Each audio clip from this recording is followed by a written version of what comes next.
नमस्कार मेरे प्यारे साथियों। आज मैं आप लोगों के सामने श्रीमद् भागवत महापुराण के पंचम स्कंध का षड्विंशो अध्याय लेकर आई हूँ।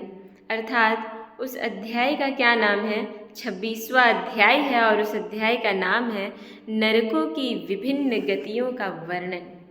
इससे पहले जो भी हम लोग पढ़े थे वो था कि इस पृथ्वी तल के नीचे जो 7 तल थे, अतल, वितल, सुतल, तलातल, महातल, रसातल, ये जो 7 तल थे, उन तलों के जो है वो क्या क्या उन तलों की महत्वपूर्ण बातें थी, क्या क्या उन तलों की महत्वपूर्ण बिंदु थी, वो सभी बिंदुओं को हम लोग जो है वो देखे और समझे। और उन तलों के कौन कौन अधिपति थे, उन अधिपतियों का नाम क्या था, उन सभी चीज़ों को हम लोगों ने बहुत ही विस्तार पूर्वक देखा। और उसके पश्चात भगवान संकर्षण की स्तुति भी हम लोगों ने सुना और जाना। अब जो है वो हम लोग नरकों की विभिन्न गतियों का वर्णन देखेंगे कि आप कैसा कर्म कीजिएगा तो आपको कौन सी गति मिलेगी, किस प्रकार के कार्य करने से आपको अच्छी गति प्राप्त होगी, कैसे कार्य करने चाहिए मुझे अपने जीवन में, किस प्रकार के कार्यों को मुझे नहीं करनी चाहिए। इन सभी चीज़ों को कहीं ना कहीं आपको इस अध्याय के माध्यम से जानने का मौका मिलेगा। तो राजा परीक्षित कहते हैं किससे, अभिमन्यु से। इन दोनों के मध्य जो है वो बहुत गंभीर संवाद चल रहा है। बहुत अधिक जो है वो राजा परीक्षित समस्याओं में उलझे हुए हैं, सांसारिक चीज़ों में उलझने के कारण उनकी जो अज्ञानता थी उसको वो दूर कर रहे हैं। किससे पूछकर, तो सुखदेव जी से पूछकर, है ना। तो राजा परीक्षित ने पूछा, क्या पूछा, महर्षि, लोगों को जो ये ऊंची नीची गतियां प्राप्त होती है, किन्हीं को ऊपर की गति प्राप्त हो जाती है, किन्हीं को स्वर्गलोक की प्राप्ति हो जाती है और किन्हीं को अधोलोक की प्राप्ति हो जाती है, अर्थात नरक की प्राप्ति हो जाती है। उनमें इतनी विभिन्नता क्यों है? ये कभी नरकों की जो विभिन्न विभिन्न गतियां हैं उनमें इतनी विभिन्नता क्यों है, इतनी भिन्नता क्यों नहीं है, ये एक ही क्यों नहीं है? ऐसा प्रश्न जो है वो राजा परीक्षित सुखदेव जी से पूछ रहे हैं। अब सुखदेव जी जो है वो जवाब देते हैं और जवाब देते हुए कहते हैं, राजन, कर्म करने वाले पुरुष सात्विक, राजस और तामस 3 प्रकार के होते हैं। जो कर्म करने वाले जो मनुष्य होते हैं वो सात्विक भी होते हैं, राजसिक भी होते हैं और तामसिक भी होते हैं। अब सात्विक वे होते हैं जो कि दिन रात शास्त्रों के बारे में सोचते रहते हैं, धर्म के आचरणों का धर्म के मर्यादाओं का पालन करने में जो लगे रहते हैं, जिनकी वाणी बहुत सत्य, पवित्र और बहुत ही उच्च कोटि की रहती है ना। और जो सात्विक भोजन ग्रहण करते हैं उनको सात्विक कहा गया है, जिसमें कि बिल्कुल वो सत्व भाव में रहते हैं, बिल्कुल शांति भाव में उन्हें देखेगा। तो भगवान भी जो है वो सात्विक अवस्था में ही रहते हैं। जो बड़े बड़े महर्षि ऋषि लोग हैं वो भी सात्विक में ही रहते हैं, सात्विक गुण की ही प्रबलता उनमें देखी जाती है। लेकिन जो राजसिक होते हैं वो उनके अंदर चंचलता बहुत अधिक होती है, और जो तामसिक होते हैं उनमें मूढ़ता रहती है, वो एकदम मंद बुद्धि के होते हैं, दिन रात शयन अवस्था में वो रहते हैं, उन्हें कुछ दुनियादारी से मतलब नहीं रहती है। तो ये जो पुरुष है वो सात्विक, राजसिक और तामसिक 3 प्रकार के होते हैं। और ये पुरुष से तात्पर्य सिर्फ पुरुष नहीं लेना है, ये पुरुष से तात्पर्य स्त्री भी होती है, तथा उनकी श्रद्धाओं में भी भेद रहता है। और इन गुणों की अधिकता होने के कारण आप उनमें देखिएगा कि उनकी जो श्रद्धा होती है उनमें भी भेद देखी जाती है, उनमें भी भिन्नता देखी जाती है। इस प्रकार स्वभाव और श्रद्धा के भेद से उनके कर्मों की गतियां भी भिन्न भिन्न होती है। इसी गुणों के कारण उनके स्वभाव जो होते हैं वो भिन्न होते हैं, और इन्हीं स्वभाव के कारण इन्हीं गुणों की भिन्नता के कारण उनकी गतियाँ भी भिन्न भिन्न होती हैं और न्यूनाधिक रूप में ये सभी गतियाँ, कभी कम कभी ज़्यादा रूप में ये सभी गतियाँ सभी कर्ताओं को प्राप्त होती है और सभी कर्ताओं को, सभी मनुष्यों को ये गतियाँ जो है वो प्राप्त होती है। अब आपको समझ में आ गया होगा कि ये जो नरक की जो विभिन्न गतियाँ हैं वो किसके लिए है, कैसे मनुष्यों के लिए है, किन जैसे मनुष्यों के लिए ये गतियाँ हैं। इसी प्रकार निषिद्ध कर्म रूप पाप करने वालों को भी उनकी श्रद्धा की असमानता के कारण समान फल नहीं मिलता। जो कर्म को निषेध किया गया है, जो वेदोक्त कर्मों का जो व्यक्ति पालन नहीं करता है और वेद में जो कहा गया है कि ये चीज़ करने से ये गलत होने वाला है, इसका निषेध किया गया है, झूठ बोलना नहीं है, इसका निषेध किया गया है और आप दिन रात झूठ बोल रहे हैं। तो जिन बातों को निषिद्ध है, जिन बातों को कहने के लिए निषेध किया गया है, वही व्यक्ति ज़्यादा प्रयोग करता है और ज़्यादा प्रयोग करने के बाद क्या होता है कि वो पाप का भंडार उसमें बढ़ जाता है और उस कारण से जो है वो श्रद्धा में, भगवान के प्रति श्रद्धा भक्ति में असमानताएं देखी जाती है मनुष्यों में और असमानताओं के कारण ही उसके फल भी अलग अलग होते हैं। अतः अनादि अविद्या के वशीभूत होकर, अनादि विद्या जो कभी आदि ना हो, जिसका कभी प्रारंभ ना हुआ हो,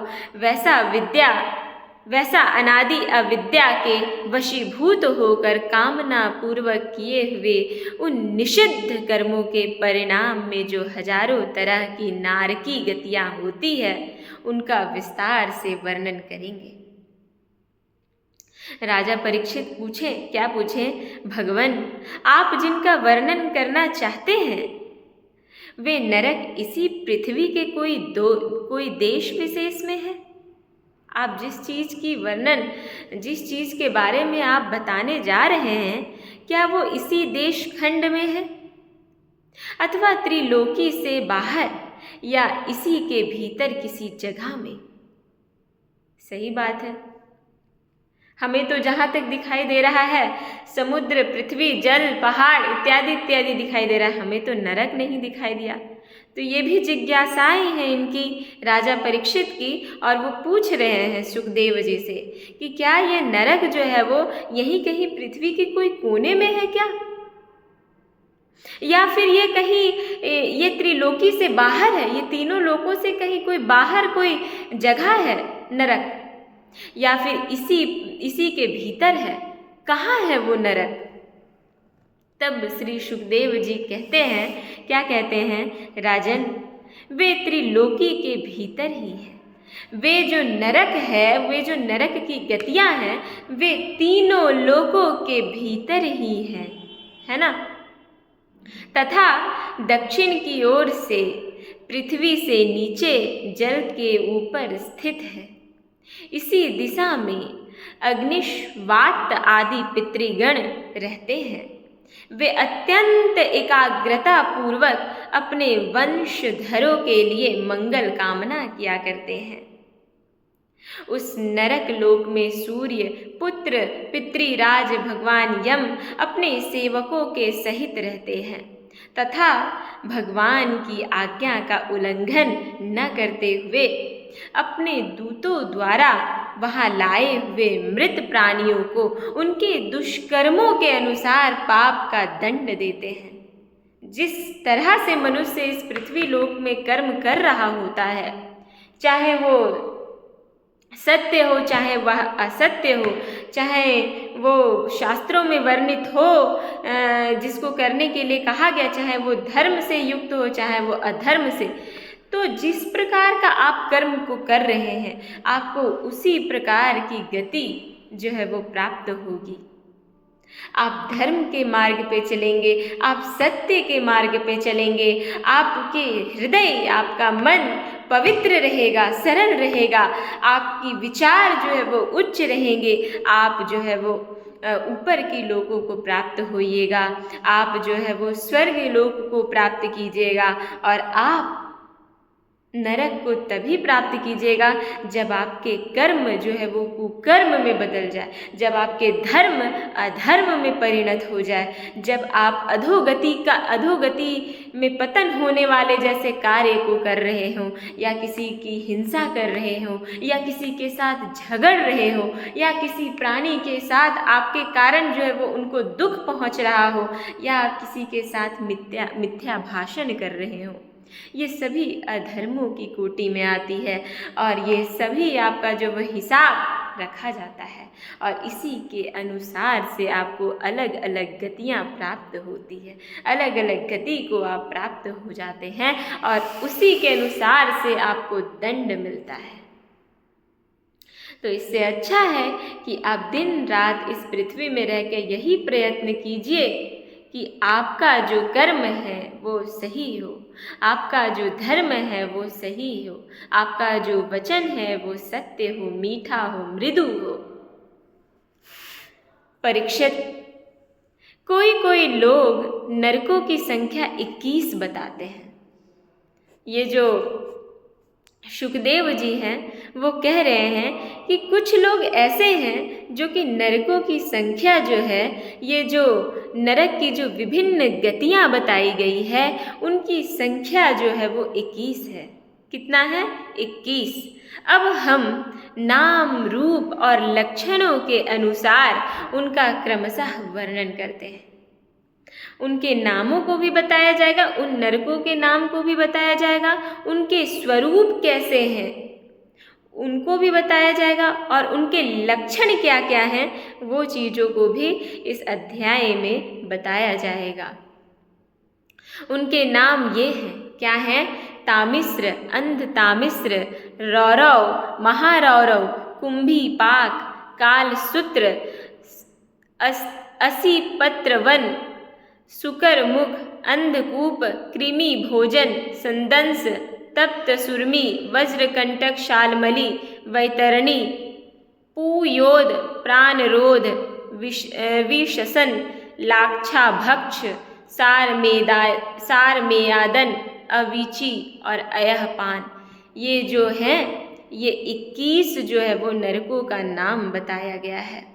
इनके सिवा, इनके अतिरिक्त छारकर दम, रक्षोगण भोजन, शूल प्रोत, दंड शुक, अवट निरोधन, पर्यावर्तन और सूचि मुख, ये 7 और मिलाकर कुल 28 नरक तरह तरह की यातनाओं को भोगने का स्थान है।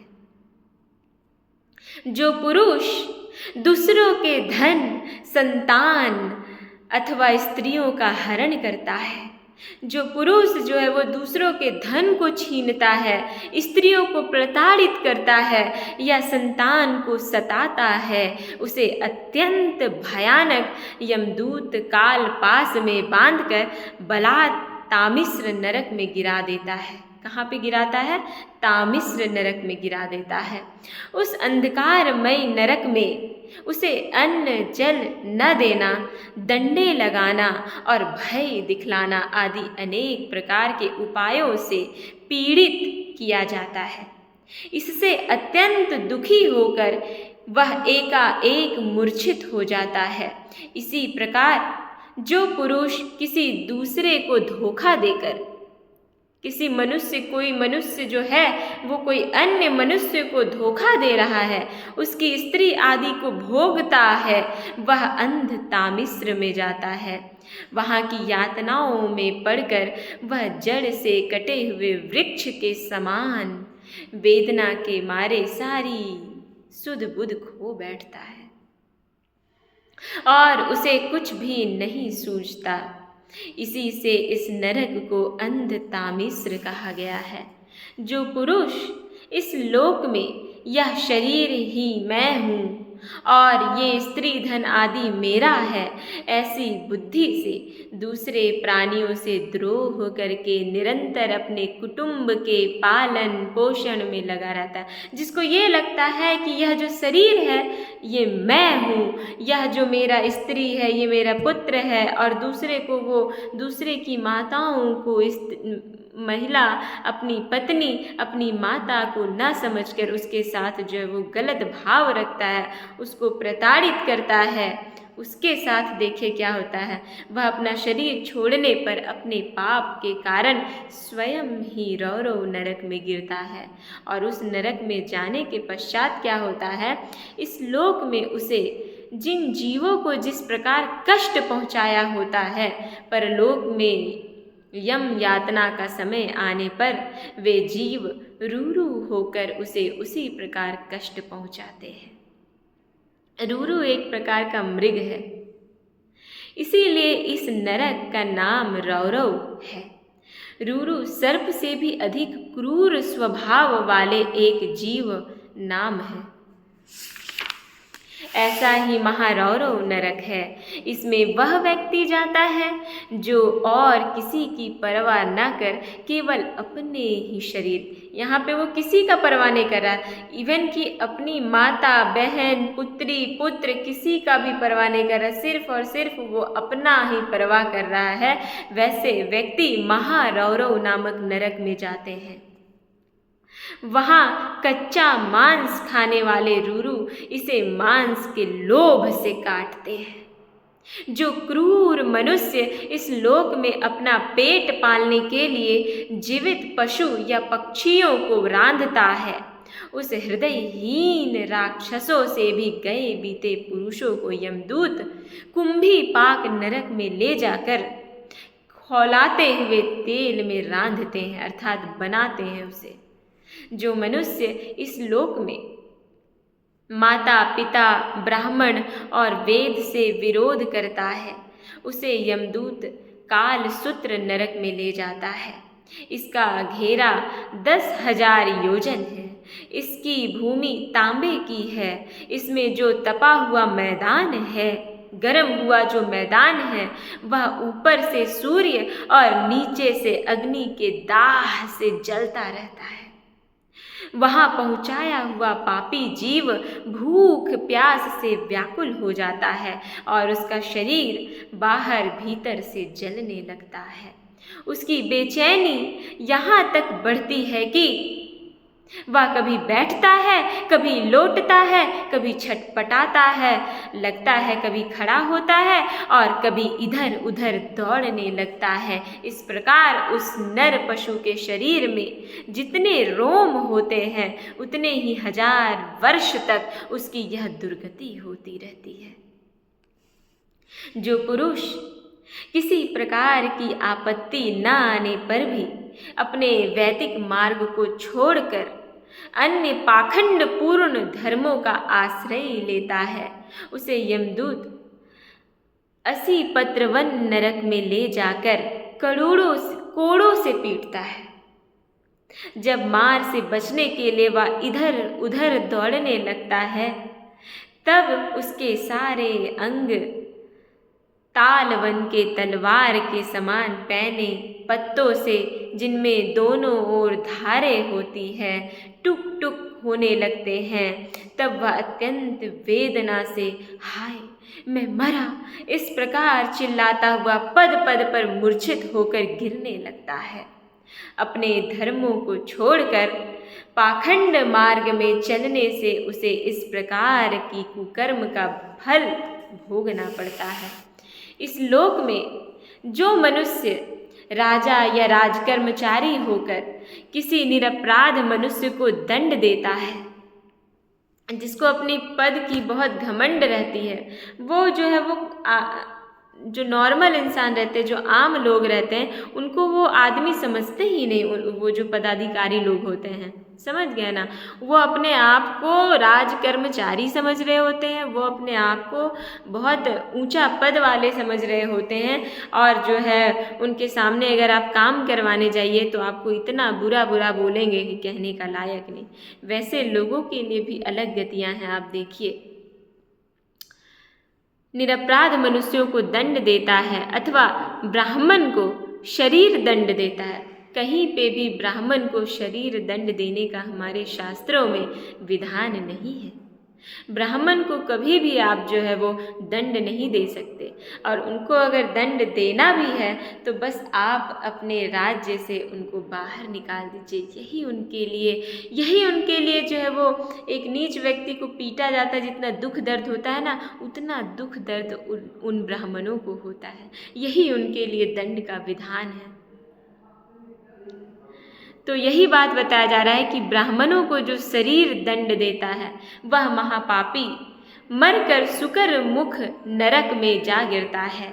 वहाँ जब तक महाबली यमदूत उसके अंगों को कुचलते हैं, तब वह कोल्हू में पेरे जाते हुए गन्नों के समान पीड़ित होकर जिस प्रकार इस लोक में उसके द्वारा सताए हुए निरपराध प्राणी रोते चिल्लाते थे, उसी प्रकार कभी आर्त स्वर से चिल्लाता और कभी मूर्छित हो जाता। जो पुरुष इस लोक में खटमल आदि जीवों की हिंसा करता है, वह उनसे द्रोह करने के कारण अंधकूप नरक में गिरता है। कहाँ पे?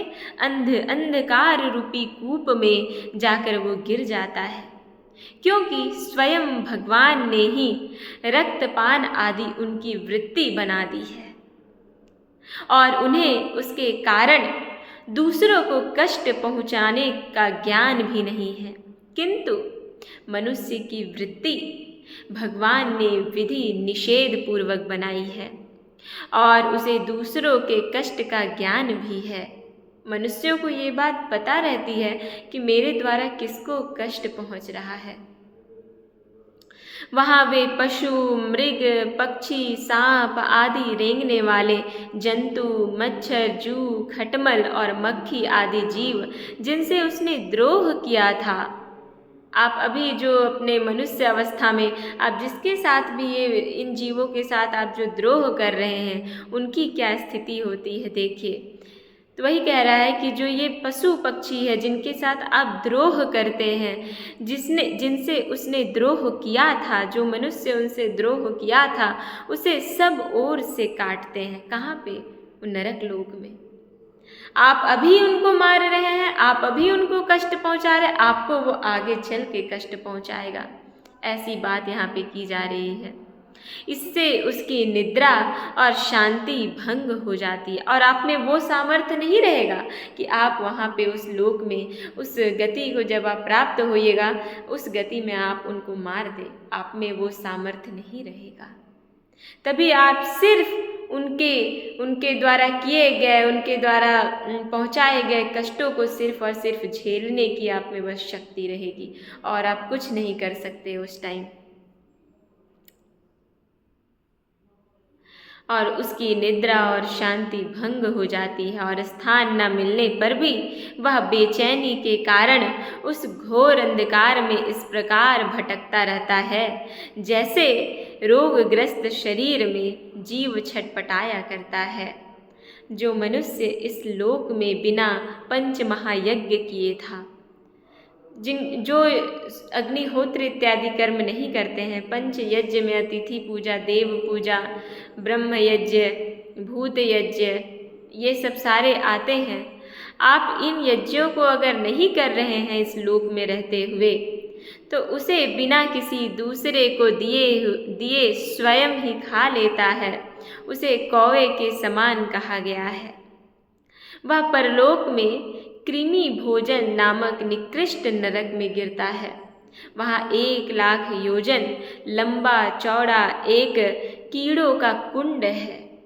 उसी में उसे भी कीड़ा बनकर रहना पड़ता है और जब तक अपने पापों का प्रायश्चित न करने वाले उस पापी के बिना दिए और बिना हवन किए खाने के दोष का अच्छी तरह शोधन नहीं हो रहता, वहाँ कीड़े उसे नोचते और वह कीड़ों को खाता है। इस प्रकार की स्थिति वहाँ पे देखी जाती है। राजन, इस लोक में जो व्यक्ति चोरी या बरजोरी से ब्राह्मण के अथवा आपत्ति का समय न होने पर भी किसी दूसरे पुरुष के लिए सुवर्ण और रत्न आदि का हरण करता है, उसे मरने पर यमदूत संदंस नामक नरक में ले जाकर तपाए हुए लोहे के गोलों से दागते हैं और संडसी से उसकी खाल नोचते हैं। इस लोक में यदि कोई पुरुष अगम्या स्त्री के साथ संभोग करता है अथवा कोई स्त्री अगम्या पुरुष से व्यभिचार करती है, तो यमदूत उसे तप्त सुरमी नामक नरक में ले जाकर कोड़ों से पीटते हैं तथा पुरुष को तपाए हुए लोहे की स्त्री मूर्ति से और स्त्री को तपाई हुई पुरुष प्रतिमा से आलिंगन कराते हैं। जो पुरुष इस लोक में पशु आदि सभी के साथ व्यभिचार करता है, उसे मृत्यु के बाद यमदूत वज्र कंटक शालमली नरक में गिराते हैं और वज्र के समान कठोर कांटों वाले सेमर के वृक्ष पर चढ़ाकर फिर नीचे की ओर खींचते हैं। जो राजा या राजपुरुष इस लोक में श्रेष्ठ कुल में जन्म पाकर भी धर्म की मर्यादा का उच्छेद करते हैं, वे उस मर्यादातिक्रमण के कारण मरने पर वैतरणी नदी में पटके जाते हैं। यह नदी नरकों की खाई के समान है। उसमें मल, मूत्र, पीप, रक्त, केश, नख, हड्डी और क्या क्या रहता है, चर्बी, मांस, मज्जा आदि गंदी चीज़ें भरी हुई रहती है। वहाँ गिरने पर उन्हें इधर उधर से जल के जीव नोचते हैं, किंतु इससे उनका शरीर नहीं छूटता। पाप के कारण प्राण उसे वहन किए रहता है। आप इतने पाप किए हैं कि आप वहाँ पे भी अपने शरीर को चाह के भी नहीं छुड़ा सकते हैं। जो लोग शौच और आचार के नियमों का परित्याग कर तथा लज्जा को तिलांजलि देकर इस लोक में शूद्रों के साथ संबंध गांठ कर पशुओं के समान आचरण करते हैं, वे भी मरने के बाद पीप, विष्ठा, मूत्र, कफ और मल से भरे हुए पुयोद नामक समुद्र में गिरकर उन अत्यंत घृणित वस्तुओं को ही खाते हैं। इस लोक में जो ब्राह्मण आदि उच्च वर्ण के लोग कुत्ते या गधे पालते हैं और शिकार आदि में लगे रहते हैं, कुत्ते और गधे तो पाल लिए लेकिन उनका मांसाहारी खाना छूटा नहीं है, तथा शास्त्र के विपरीत पशुओं का वध करते हैं। अब शास्त्र जो है वो निषेध किया है इन सभी चीज़ों को, लेकिन पशु का वध तो होता ही है। मरने के पश्चात वे प्राण रोध नरक में डाले जाते हैं वैसे मनुष्य, और वहाँ यमदूत उन्हें लक्ष्य बनाकर बाणों से बींधते हैं। जो पाखंडी लोग पाखंड पूर्ण यज्ञों में पशुओं का वध करते हैं,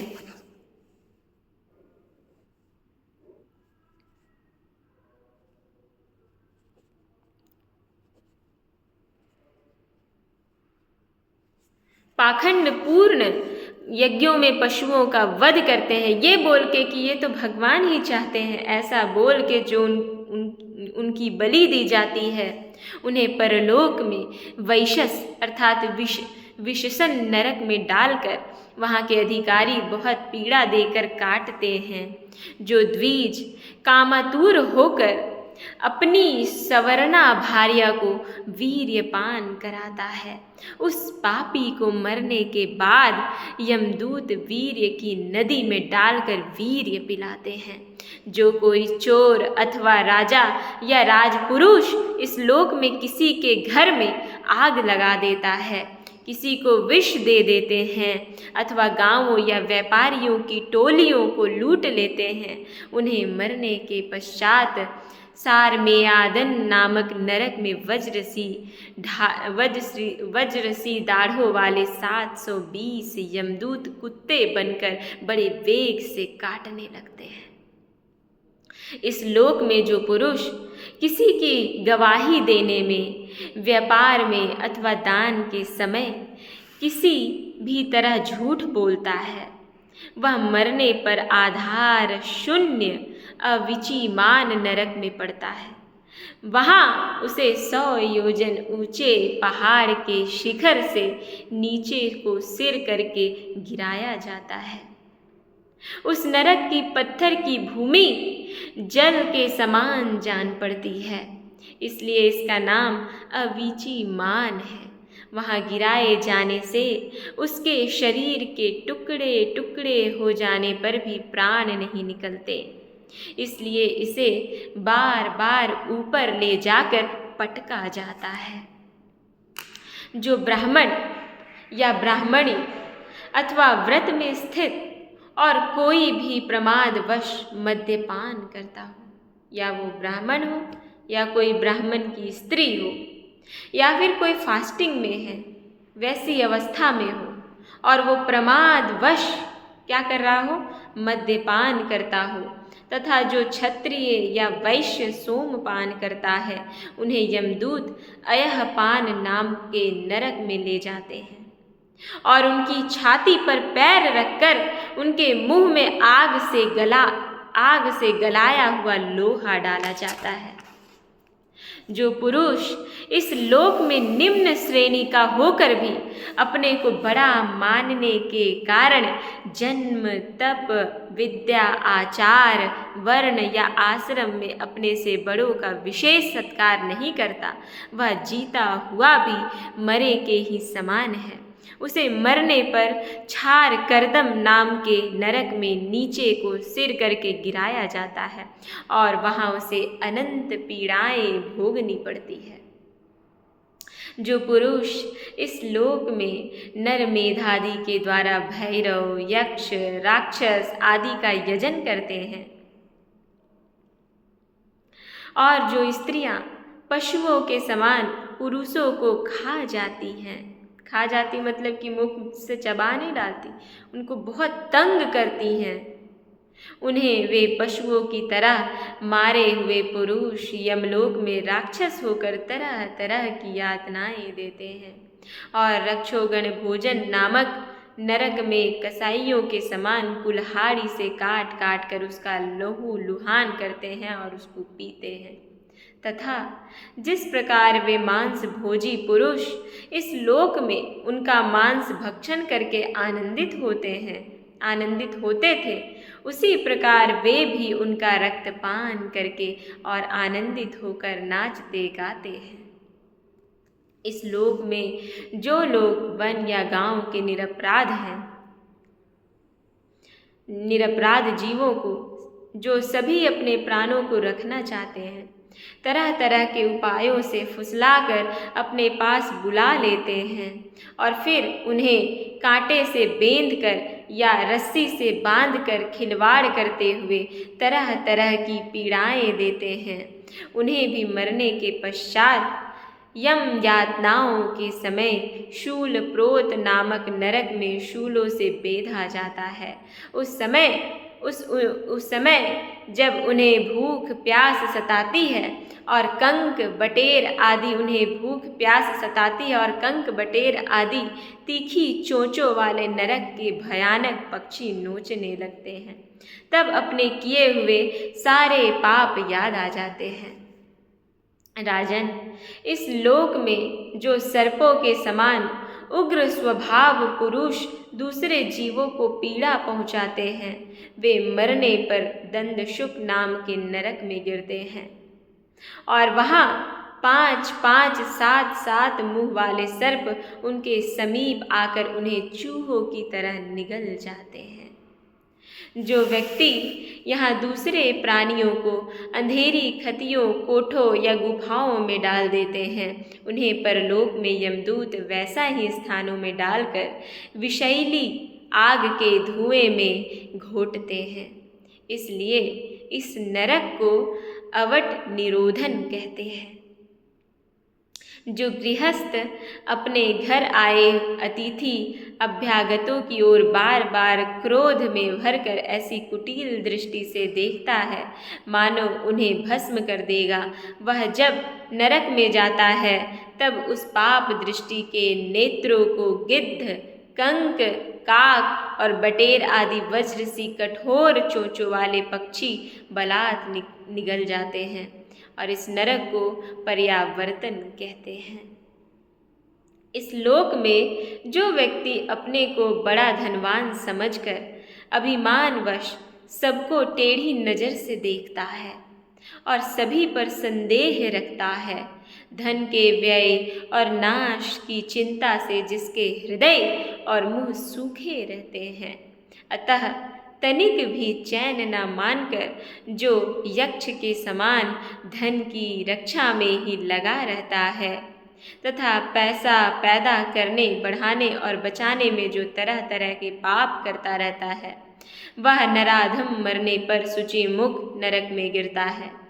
वहाँ उस अर्थ पिशाच परमात्मा के सारे अंगों को यमराज के दूत दर्जियों के समान सुई धागे से सीते रहते हैं। राजन, यमलोक में इसी प्रकार के सैकड़ों हजारों नरक हैं। उनमें जिनका यहाँ उल्लेख हुआ है, उन सैकड़ों हजारों नरकों में जिनका भी यहाँ पे उल्लेख किया गया है और जिनके विषय में कुछ नहीं कहा गया, उन सभी में सब अधर्म परायण जीव अपने कर्मों के अनुसार बारी बारी से जाते हैं।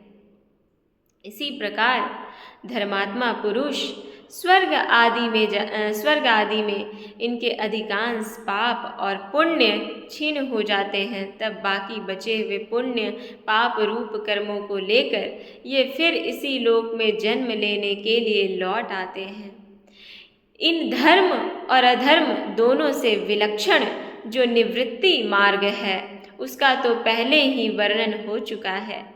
पुराणों में जिनका 14 भुवन के रूप में वर्णन किया गया है, वह ब्रह्मांड कोश इतना ही है। यह साक्षात परम पुरुष श्री नारायण का अपनी माया के गुणों से युक्त अत्यंत स्थूल स्वरूप है। इसका वर्णन मैंने तुम्हें सुना दिया। परमात्मा भगवान का उपनिषदों में वर्णित निर्गुण स्वरूप यद्यपि मन बुद्धि की पहुँच के बाहर है, तो भी जो पुरुष इस स्थूल रूप का वर्णन आदर पूर्वक पढ़ता, सुनता या सुनाता है, उसकी बुद्धि श्रद्धा और भक्ति के कारण शुद्ध हो जाती है और वह उस सूक्ष्म रूप का भी अनुभव कर सकता है। यति को चाहिए कि भगवान के स्थूल और सूक्ष्म दोनों प्रकार के रूपों का श्रवण करके पहले स्थूल रूप में चित्त को स्थिर करे, फिर धीरे धीरे वहाँ से हटाकर उसे सूक्ष्म रूप में लगा दें। परीक्षित, मैंने तुमसे पृथ्वी, उसके अंतर्गत द्वीप, वर्ष, नदी, पर्वत, लोकों की स्थिति का वर्णन किया है और आप लोगों ने भी सुना है मेरे मुख से। यही भगवान का अति अद्भुत स्थल रूप है जो समस्त जीव समुदाय का आश्रय है। मेरे प्यारे मित्रों, इस पंक्ति के साथ यह अध्याय समाप्त होता है और इस अध्याय के साथ यह स्कंद भी जो है वो समाप्त होता है और अंतिम में यही लिखा हुआ है कि इति श्रीमद्भागवते महापुराणे पारमहंस्यां संहितायां वैयासिक्यां अष्टादशसाहस्र्यां पारमहंस्यां संहितायां पंचम स्कंधे नरकानुवर्णनम नाम षड्विंशोऽध्यायः समाप्तः। इसी वाणी के साथ मैं विराम अपनी इसी कथा के साथ मैं अपनी वाणी को विराम देती हूँ। नमो नमः। नमः संस्कृताय। ओम नमो भगवते वासुदेवाय नमः। ओम।